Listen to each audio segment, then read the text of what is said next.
দেখো আমরা স্কুলে যাচ্ছি। আমি আর মনা কি জানি বলছিল আর আমি হাসতেছিলাম।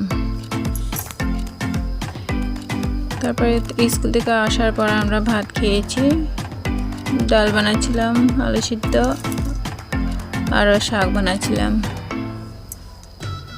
দিয়ে আসছিল দুপুরের মেনু। এদিকে সামনে মিষ্টি বসে আছে, দেখো